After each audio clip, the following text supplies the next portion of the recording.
Hello everyone, good morning. তোমরা সবাই কেমন আছো? আশা করি তোমরা সবাই ভালো আছো। আর হ্যাঁ, আমরাও কিন্তু খুব ভালো আছি। তো চলো, আমার আরেকটি নতুন ব্লগে তোমাদের আমার চ্যানেলে অনেক অনেক ভালোবাসার স্বাগত। আর আজকের টাইমটা হচ্ছে 8টা 11 বাজে। আর আজকে কিন্তু আমার এই এত লেটে ভিডিওটা স্টার্ট করলাম, ব্লগ শুরু করলাম গো। আর আজকের দিনটা হচ্ছে শুক্রবার। তো চলো তাহলে কথা না বলে শুরু করি। কি বলো তো বন্ধুরা, এত ঠান্ডা পড়েছে যার জন্য আমি আজকে সকালবেলা না একটুকু ঘুম থেকে উঠতে পারিনি। অ্যালার্ম দিয়েছি ঠিকঠাক টাইমে, কিন্তু অ্যালার্ম বন্ধ করে না ঘুমিয়ে পড়েছি, তারপর আর উঠতে পারিনি। তো যাই হোক, যার জন্য আজকে আমি আমার বরকে টিফিন করেও দিতে পারিনি। হ্যাঁ, তো ও বিনা টিফিন নিয়েই চলে গেছে কাজে। আর এদিকে এত লেট করে আমি আজকে ভিডিও স্টার্ট করছি, কি করব, এত ঠান্ডা পড়েছে যার জন্য আমি উঠতে পারিনি। এই জন্যই বলি আমার ঠান্ডাকাল বিশেষ করে একদম ভালো লাগে না, একটা অলস প্রকৃতির টাইপের। তো যাই হোক, এদিকে দেখতে পাচ্ছ বিছানাতে কত পরিমাণে জামা কাপড়। ওই যে কাল যে ওই বাড়ি গেছিলাম না, তো অনেক রাত করে এসেছিলাম, তারপর আর জামা কাপড় গোছানো হয়নি। এবারও গাড়ি সাইকেল সব কিছু বার করেছে, সেহেতু সব কিছু না বিছানার ওপরে রয়ে গেছে। আর বিছানাটা আমি একটু লেটেই পরিষ্কার করছি, তার কারণ হচ্ছে বিছানার চাদরটা চেঞ্জ করবো কি, সেহেতু অনেক দিন হয়ে গেলো তোমরা দেখছো বিছানার চাদরটা। আর একটু না বেশি বেশি দিন করে রাখতে হচ্ছে, কেন বলতো, প্রথমত আমার দুটো চাদর। আর তার থেকেও বড় কারণ কি বলতো, আমি না খুব একটা জল ঘাটছি না। জল ঘাটলেই মানে জল না ঘেটেই আমার এত পরিমাণে ঠান্ডা লেগে যাচ্ছে, তাহলে জল ঘাটলে যে কী হবে তার কোনো ঠিক ঠিকানা থাকে না। সেহেতু আমার বরের কিন্তু কড়া নির্দেশ, বিশেষ করে শীতকালে, যে বেশি একটা জল ঘাটবে না। হ্যাঁ, আমার কিন্তু গরমকালেও শ্বাসকষ্ট হয়, হয় না এমন না, কিন্তু শীতকালটাতে না একটু বেশি হয়, বুঝতেই পারছো। সেহেতু গরমকালে আমি খুব কমই জল ঘাটি। আমার গরমকালেও ঠান্ডা লেগেছে, তাই তো বুঝতেই পারছো তাহলে শীতকালে আমার অবস্থাটা কী হবে। আর যেহেতু নাকের প্রবলেমটা রয়েছে, সেহেতু একটু বেশি কষ্ট হয় গো ঠান্ডার মধ্যে। তো যাই হোক, অনেক তো কাজ করতে হবে, ভালো একটুখানি জল খেয়ে নিই। ফ্রেশ হয়ে না এখনও পর্যন্ত কিছু খাইনি গো, তাই একটু জল পিপাসা পেয়ে গেছে, তাই জল খেয়ে নিলাম। তো যাই হোক, তো দেখো তোমাদেরকে ঘরটা দেখিয়ে দিলাম যে কত সুন্দরভাবে আমি কিন্তু বিছানার চাদরটা চেঞ্জ করে নিয়েছি। না না, সরি, ভুল বললাম, ঘর গোছাচ্ছি না গো, আমি এখন হচ্ছে ঘরটা ঝাড় দিচ্ছি। আগে কিন্তু একবার দিয়েছি, আর একবার যেহেতু বিছানা চেঞ্জ করেছি বুঝতেই পারছো ধুলো টুলো রয়েছে, সেহেতু ওটা আরেকটু মানে আরেকটু ভালো করে ঘরটা ঝাড় দিয়ে নিচ্ছি। আর বিছানার উপরে যেই বাসনটা দেখতে পাচ্ছ, টিফিন বক্স আর বাটি রয়েছে, তোমাদের অবশ্যই আমি পরে দেখাচ্ছি। সেটা আগের দিন না দাদুর থেকে কিনে নিয়ে এসেছি। যতদিন দাদু রয়েছে ইচ্ছা আছে সব কিছু কিন্তু দাদুর থেকেই কিনে নেব। আর তোমরা আগেও হয়তো কম বেশি সবাই জানো, আমার ঘরে যে কটা প্রত্যেকটা বাসন দেখে সব কিন্তু আমার দাদু আমার বিয়েতে দিয়েছিল। তো যাই হোক, আর কিন্তু ভালো ভালো জিনিস আমি কিন্তু কম দামে পেয়ে যাই। ওই যে দাদু যে, সেহেতু আর আমার দাদুর তো এইসবের ব্যবসা, বাসনের ব্যবসা ছোটোর থেকেই, মানে আমি যখন ছোটো ছিলাম তখন থেকে দেখছি, আর মারা যখন ছোটো ছিল তখন থেকে আমার দাদুর ব্যবসা। তো যাই হোক, তো কী হয় বলো তো, সবসময় ভালো জিনিসটা কিন্তু দাদু আমাদেরকে দেয়, এটাই স্বাভাবিক, তাই না? তো সেহেতু দেখো সব কিছু জিনিসপত্র কিন্তু আমি দাদুর থেকেই নিই। ইচ্ছা আছে আরও যা যা কেনার সবাই আমি দাদুর থেকে কিনি। দোকানে গেলে বেশি দাম নেবে, নিয়ে কিন্তু ভালো জিনিসটা দেয় না। এখন তো মানুষ ঠকানোর ব্যবসা শুরু হয়েছে, আশা করি তোমরা প্রত্যেকেই জানো। সেহেতু আমি না বাইরে থেকে খুব একটা জিনিস কিনি না, দাদুর থেকেই জিনিসগুলো কিনে আনি। দাদু একটু ভালো জিনিস এনে দেয়, একটু বেশি দামে এনে দেয়। না না, সরি, ভুল বললাম, ভালো জিনিসও এনে দেয় প্লাস কম দামেও দেয়। আর এই টিফিন বক্সটা অনেকটাই বড় গো, তোমরা দেখলে বলবে এত, মানে এত বড় টিফিন বক্স, এত ভারী টিফিন বক্স 100 টাকায়। আর যে বাটিটা, সে বাটিটাও কিন্তু অনেকটা পরিমাণে ভারী, সেটাও কিন্তু 100 টাকায়। দোকানে গেলে ওটা 100 টাকায় পাওয়া অসম্ভব ব্যাপার। তো যাই হোক, এইদিকে দেখতে পাচ্ছ সেই দিনকে যে আমি মানে বৃহস্পতিবার দিনকে যেভাবে বাসন কোসন রেখে গেছিলাম, ঠিক সেরকমভাবে বাসন কোসনগুলো রাখা রয়েছে। তা আমি ভাবলাম যে চলো তাহলে ঝটপট করে আমি আগে বাসনগুলোকে গুছিয়ে নিই। বাসন না গোছালে কোনো কাজ করে মানে হবে না। বাসনগুলো তুলবো, তারপর ওখানে জল আছে সেইটা মুছবো, গ্যাস টেবিলটা মুছবো। আমার কিন্তু ঘরের কাজ একদম সম্পূর্ণ একদম হয়ে গেছে। তো এবার হচ্ছে রান্নাঘরের কাজ করা বাকি রয়েছে। তো চলো তাহলে ঝটপট করে আগে রান্নাঘরের কাজটা সেরে নিই। তো যেটা যেখানকার জিনিস সেটা সেখানে রেখে দিচ্ছি সুন্দর মতন সাজিয়ে গুছিয়ে। আর তার থেকে বড় কথা, আগের দিন আমার বর এসে যে টিফিন বক্স নিয়ে গেছিলো, তারপর কয়েকটা থালা বাসন ছিল সেগুলো মেজে না ওইভাবেই রেখে দিয়েছে। সেহেতু একটু বেশি যেন বাসন হয়ে গেছে গো আমার। তো যাই হোক, আর আজকে তো যেহেতু রান্না করিনি, রান্না কিন্তু আমার পরে হবে। একার জন্য কী আর রান্না করব, একার জন্য না রান্না করতে একদম ইচ্ছে করে না। তো দেখা যাক কী রান্না করি না করি। তো এদিকে দেখো আমার বাসনপত্র কিন্তু সুন্দর মতো নিচে যে জায়গাটা রয়েছে সেই জায়গাটা সুন্দর মতন গুছিয়ে রাখলাম।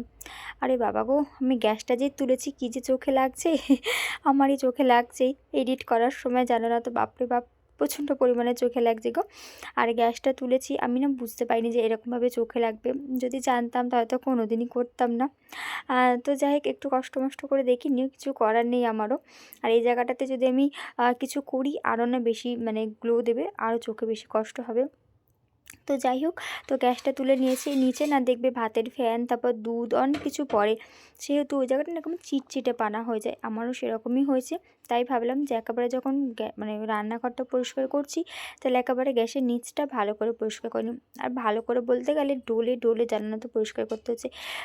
যে দুধের দাগ, ফ্যানের দাগ দেখবে সচরাচর যেতে চায় না, প্রচণ্ড পরিমাণে অসুবিধা হয় গো। তো যাই হোক, চলো তাহলে কাজগুলো তো চলো তোমাদের একবার দেখিয়ে দিই। আমার ঘর গোছানো হয়ে গেছে, তো চলো তোমাদের একবার দেখিয়ে দিই। তো এদিকে দেখো আজকে বিছানার চাদরটা আমি তুলে নিয়েছি একেবারে। আর এদিকে দেখো সুন্দর করে বালিশ পেতেছি, কম্বলটা ভাঁজ করছি। কম্বল ভাঁজ করা আর একটা যুদ্ধ করা কিন্তু সমান, এতটাই পরিমাণে আমার অসুবিধা হয়। আর আগের দিনকে না দাদু বাড়িতে গেছিলাম, তো তোমরা তো সবাই দেখেছো, তো সেখান থেকে না এই যে একটা টিফিন বক্স একটা বাটি এনেছি।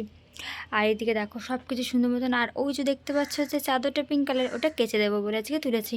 আর এদিকে তো একদম সব কিছু পরিষ্কার। আর এই দেখো এদিকেও সব কিছু একদম গোছগাছ আছে। আর এই হচ্ছে এইগুলো কাচবো। বিছানা চাদরটা আজকে কাচবো না, তার কারণ হচ্ছে আজকে এত কিছু কাচা যাবে না এখন ঠান্ডার মধ্যে। আর গাড়ি বাইরে বার করে দিয়েছি। আর চলো একবার তোমাদের রান্নাঘরটা ঘুরিয়ে দেখাই। এই হচ্ছে রান্নাঘর, দেখা একদম পরিষ্কার। আর ওই যে বাটিটা দেখছো, যে বাটিটা, সে বাটিটা আমি এখন চা খাবো বলে রেখে দিয়েছি। আর এখানে হচ্ছে আমার ফোনের স্ট্যান্ড, তোমরা তো জানোই। আর তোমরা তো জানলে যে আজকে রান্না বান্না হয়নি সকাল সকাল, সেহেতু দেখি দেখি একার জন্য কি রান্না করা যায়। আর এদিকে দেখো বাসন সুন্দর মতন একদম গুছিয়ে রেখে দিয়েছি, ঘর ফর ঝাড় দিয়ে দিয়েছি। এদিকে যেই পাপোশাটা থাকে সেটার বাইরে দিয়েছি রোদ্রে গাড়ির ওপরে। তো একদম আমার ঘর বাড়ি দুয়ার একদম পরিষ্কার, নিট অ্যান্ড ক্লিন। তো চলো তোমাদের ওই বাটি দুটো আগে দেখিয়ে দিই। চলো তাহলে এখন থালা বাটিগুলো দেখিয়ে নিই। আর এতটা টাইট করে গিট্টিটা আটকানো ছিল, আমি খুলতেই পারছিলাম না, জানো না তো। আর এখানে কিন্তু আমি কথা বলছি কিন্তু ভয়েস ওভার দিয়েছি, কারণ আশেপাশে প্রচণ্ড পরিমাণে চিৎকার চেঁচামেচি হচ্ছে, সেহেতু ওখানে ভয়েস ওভারটা আমি দিয়ে দিয়েছি। আর এদিকে দেখো ওই বড়টা হচ্ছে টিফিন বক্স, আর এইটা হচ্ছে বাটি। তোমরা হয়তো বাটিটা হয়তো ঠিকঠাক মতন দেখতে পাচ্ছ না, কিন্তু বিশেষ করে বাটিটার ভেতরে খুব সুন্দর করে একটা ডিজাইন করা রয়েছে। বাটির ভেতরটা একটা ফুল ফুল টাইপের। আমার বর বলছে, বাবা এত সুন্দর বাটি এত কম দামে, এত বড় টিফিন বক্স, এত ভারী টিফিন বক্স এত কম দামে। আমি তখন বললাম যে হ্যাঁ হবেই তো, আমার দাদু যেহেতু কাশারি, দেখলাম খরচা আছে। মানে আমার বড় অবাক হয়ে যাচ্ছে। আর বাটিটা কিন্তু খুব সুন্দর হয়েছে, জানো তো। আমি গিয়ে আগে বাটিটাতে হাত দিয়েছি, যেহেতু আমাদের কিন্তু টিফিন বক্স বা বাটি কেনার কোনো ইচ্ছা ছিল না, বা কোনো রকম কোনো প্ল্যান করেও যাইনি। প্ল্যান করা ছিল যে কিনতে যাব, কিন্তু হুট করেই না গেছিলাম, যেহেতু হুট করে কিনে নিয়েছি গো। তো যাই কিনে নিয়েছি, ভালোই হলো। তো যাই এদিকে দেখো স্নান করে চলে এসেছি। আর কি বলো তো, আমার না বরের ওই টিফিন বক্সটাতে ভাতটা নিয়ে যেতে খুব অসুবিধায়। তোমরা দেখেছো ছোট্ট তো, ভালো মতন না মাখেও খাওয়া যায় না ভাত, সেহেতু একটা বড় টিফিন বক্সও বলছিল, তাই একেবারে কিনেই নিয়ে চলে এলাম। যেহেতু দাদুর কাছে গেছিলাম, আর দাদুকে তো সচরাচর পাওয়া যায় না, তার কারণ হচ্ছে আমার দাদু আবার কীর্তনের গানও করেন, সেহেতু যখন পেয়েছি তাহলে একেবারে নিয়েই নি, তাই না বলো। তো যাই এদিকে দেখো স্নান টান করে আমি চলে এসেছি, পুজো দেওয়াও হয়ে গেছে। ওদিকে ভাত বসিয়ে দিয়েছি, ভাতটা বসিয়ে দিয়ে এদিকে চলে এসেছি পেঁয়াজকলি, আলু আর বেগুন কাটতে। আমার একার জন্য কী রান্না করব ভেবেই কুল করতে পারছিলাম না। তারপর মনে হলো না একটুখানি একটা কাজ করি, আমার বরের জন্য একটু বেশি করে ভাত করি, তাহলে একটুখানি বেগুন ভাজা আর তোমার হচ্ছে পেঁয়াজকলি আলু ভাজি, তাহলে ও কাজ থেকে এসে খেতে পারবে। যেহেতু এখন তো তোমরা প্রত্যেকে যারা এখন আর রাত করে বাড়ি আসে না, সেহেতু একটু তাড়াতাড়ি চলে আসে, তাই ও এসে ভাত খেতে পারবে। সেই ভেবেই আমি কিন্তু তাই মানে রান্নাবান্নাগুলো করেছি, আর ও তাই করেছে। তোমরা তো জানি যে আমার বর এখন নতুন একটা কাজ করছে, যদি জানতে চাও অবশ্যই কমেন্ট করে জানিয়ে আমি বলে দেবো। তো যাই হোক চলো তাহলে আগে এইগুলো কুটে বেটে নিই, তারপর নয় তোমাদের সাথে দেখা হচ্ছে। ততক্ষণ ভিডিও স্কিপ না করে দেখতে থাকো, আশা করি আমার ভিডিও প্রত্যেকের ভালো লাগবে। যদি ভালো লেগে থাকে অবশ্যই কিন্তু একটা কমেন্ট করে আর লাইক করতে ভুলো না, আর সাবস্ক্রাইব করতে তো একদমই ভুলবে না। এভরিওয়ান, তো চলে এসেছি, দেখো এখন বাজে ঠিক দাঁড়াও দেখে বলছি, 1:30 বাজে, একদম কাটায় কাটায় 1:30 বাজে। তো চলো আজকে তোমাদের রান্নাটা বলি যে আজকে কী কী রান্না করছি। একার জন্য কিন্তু বেশি কিছু রান্না করিনি, কারণ দেখবে একার জন্য কিন্তু রান্না করতে একদমই ভালো লাগে না, তাই না বলো। তো যাই হোক তো চলো তাহলে দেখিয়ে দিই যে আজকে আমি আমার একার জন্য কী কী রান্না করেছি। তো চলো, এই হচ্ছে ভাত, দাঁড়াও, এই হচ্ছে ভাত, আর এই হচ্ছে পেঁয়াজ কলি, আর এই হচ্ছে লঙ্কা। না শুধু পেঁয়াজ কলি লঙ্কা, নুন দিয়ে ভাত খাবো না বা জল দিয়ে ভাত খাবো না, আরও কিছু করছে এখন তোমরা তো দেখলেই। তো এই হচ্ছে বেগুন ভাজা আর এই হচ্ছে পেঁয়াজ কলি আলু ভাজা, এটা দিয়ে আমি ভাত খাবো। একার জন্য না বেশি কিছু রান্না করতে একদমই ভালো লাগে না। আশা করি এটা একা মানে এটা সবারই হয়, তাই না? অবশ্যই কিন্তু একটু কমেন্ট করে জানিও।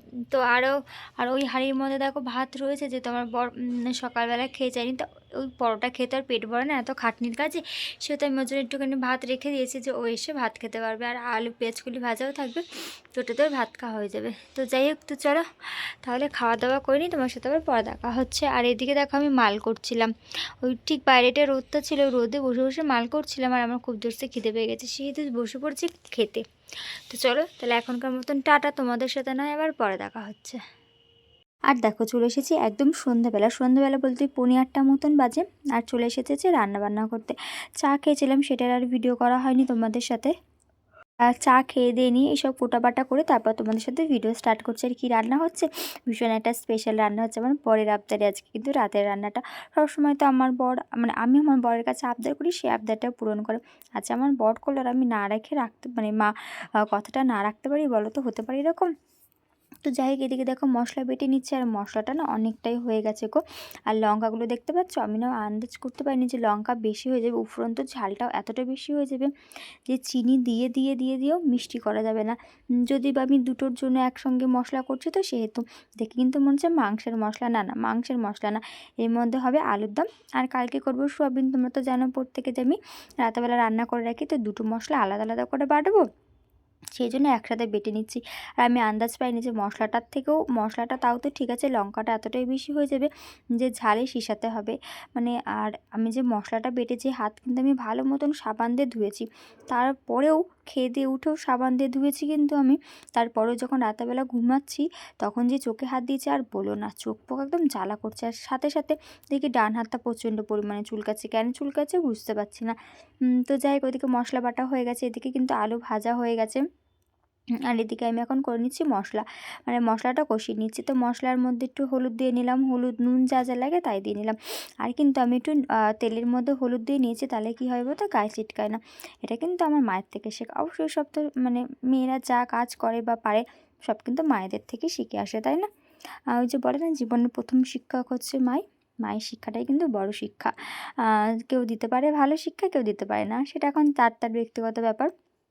যে যেমন সে কিন্তু ঠিক সেরকমই শিক্ষা দেয়, তাই না? তো যাই হোক, এসব কথা না বলাই ভালো। তো চলো, আমি এদিকে আমার বড়োর সাথে গল্প করছি, আর এদিকে তোমার কি বলে, না সরি ভুল বললাম, পুলিশ ফাইল দেখছি আমি। আমার বর এখানে দাঁড়িয়ে আর এদিকে মশলা করছে। আর পুলিশ ফাইলটা এত সুন্দর হচ্ছিলো, আমার বড় দাঁড়িয়ে দেখছিলো, জানো না তো। আর হঠাৎ করে যেন কি একটা মনে হলো। আর জানো না তো, এই যে ঠান্ডা এত, আমি যে সোয়েটারটা খুলে যে কাজ করছি, কি করবে সোয়েটার পরে, জানো তো একদমই কাজ করা যায় না, জলের ফলে তো কাজ করাই যায় না। আর এই যে জানালা দিয়ে এত ঠান্ডা হাওয়া ঢুকছে, মানে আমার গা হাত পা জানো তো শিউরে দিচ্ছে। আর রাতেরবেলাও রান্না করাটা কিন্তু খুব কষ্টের ব্যাপার, জানো তো। রাখো, একটা কি দুটো রাখো না, তাহলেই হবে। হ্যালো এভরিওয়ান, তো এখন বাজে ঠিক 10টা বাজে 10 মিনিট বাকি, হ্যাঁ হয়ে যাবে। তো এখন চলে এসেছি রাতের ডিনার নিয়ে। তো চলো তোমাদের সাথে শেয়ার করা যাক আমাদের রাতের ডিনারটা কি। এদিকে দেখো আমার বর বসেও পড়েছে। তো যাই হোক, আজকে কিন্তু রাতের ডিনারটা আমার বরের আবদারি। আর মশলা বেটেছি তো, সে হাত নাকে দিচ্ছি, নাক ফাঁক একদম জ্বলে যাচ্ছে। তো যাই হোক, চলো তাহলে তোমাদের শেয়ার করে নিই। আর হ্যাঁ, ভিডিওটা এইটুকু, যদি ভিডিওটা ভালো লেগে থাকে অবশ্যই কিন্তু একটা কমেন্ট করে জানিও। আর তাড়াতাড়ি করে 300 করে দাও, 300তে কিন্তু আর বেশি বাকি নেই, তো ঝটপট যাও 300 করে দাও। আর চলো তোমাদের সাথে রাতে ডিনারটা শেয়ার করি আসছি। তো এই দেখো, লাল লাল ঝাল ঝাল মিষ্টি মিষ্টি আলুর দম, আর এই হচ্ছে পরোটা। এই যে দুটো রয়েছে 3 কোনা, আর বাদ বাকি কিন্তু রয়েছে এই যেরকম গোল গোল পরোটা। তো চলো তাহলে আমরা খাওয়া দাওয়া করি, তোমাদের সাথে আবার পরে দেখা হচ্ছে, পরে বলতে কালকে দেখা হচ্ছে, টাটা।